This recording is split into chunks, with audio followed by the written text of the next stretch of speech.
बैरागी हिले तो दी थी।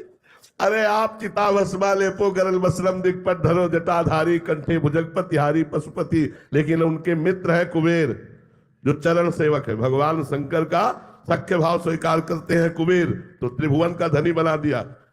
कई बार कैलाश को उठाकर अपनी भुजाओं से भगवान शिव को प्रसन्न कर लिया, तो लंका प्रदान कर दी, पूरी सोने की थी, पूरी ईंट नहीं लगी हुई थी, केवल स्वर्णमयी लंका थी।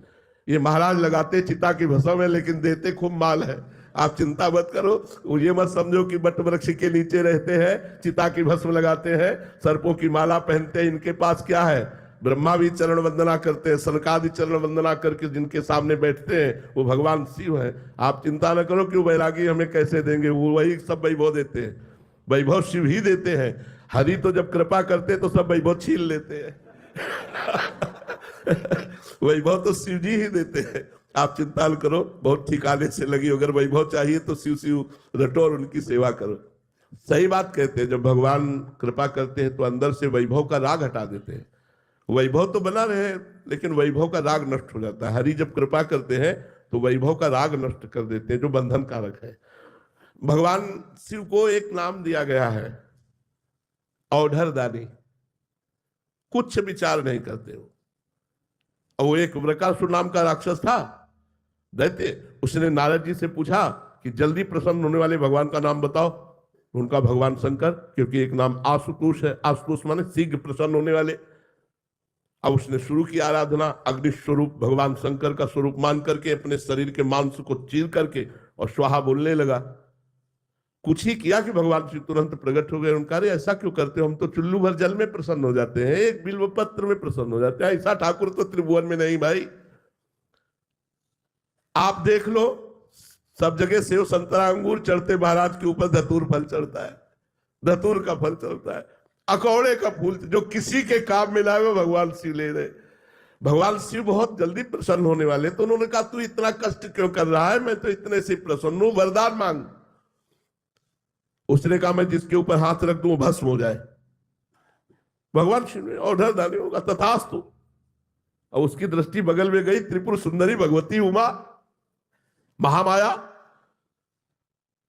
उसने सोचा पहले बाबा के ऊपर हाथ रख के देखे, जिन्होंने हमको वरदान दिया उन्हीं के ऊपर हाथ, और उसकी दृष्टि बदल गई जगदम्बा के प्रति।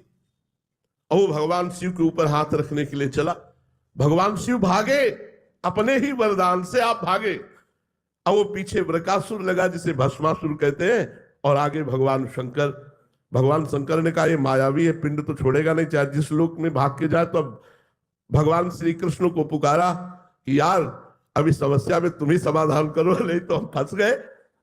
भगवान एक ब्रह्मचारी का वेश धारण करके बीच में एकदम आ गए और कहा नमस्कार वृकासुर जी, नमस्कार। इतने प्रेम से नमस्कार कहा कि वो रुक गया। कहा भाई आप कहां दौड़ रहे हैं? बोले शंकर जी के। इनके पीछे क्यों? बोले बात यह कि इन्होंने वरदान दिया है हमको कि जिसके ऊपर हाथ रख दे वो भस्म हो जाए, ले लेना चाहता हूं। अरे बोले यार, दक्ष ने श्राप नहीं दिया है, इनके पास कोई सामर्थ्य नहीं, हाथ रख के देखो अपने ऊपर, और अगर झूठ निकले ना दोनों मिलकर जेल का बस हो गए। चतुर खिलाड़ी भगवान श्री कृष्ण चंद्रजू ने एक सेकेंड में समस्या का समाधान कर दिया। उसने जो भी ऐसे हाथ रखा वो भस्म हो गया। भगवान शंकर को जाकर के भगवान श्री कृष्ण ने प्रणाम किया, भगवान शिव ने श्री कृष्ण को प्रणाम किया, और भगवान श्री कृष्ण ने कहा जगत गुरु थोड़ा सोच समझ के वरदान दिया करो, ऐसी समस्या में फंस जाते हो। दोनों एक दूसरे को इष्ट मानते हैं। देखो भगवान श्री राम रामेश्वर की स्थापना करके पूजन करते हैं, तो महावीर हनुमान का रूप धारण करके भगवान शंकर 11वें रुद्र का अवतार हनुमान जी राम जी की चरण सेवा करते हैं। तो दोनों परम दानी परम उदार हैं।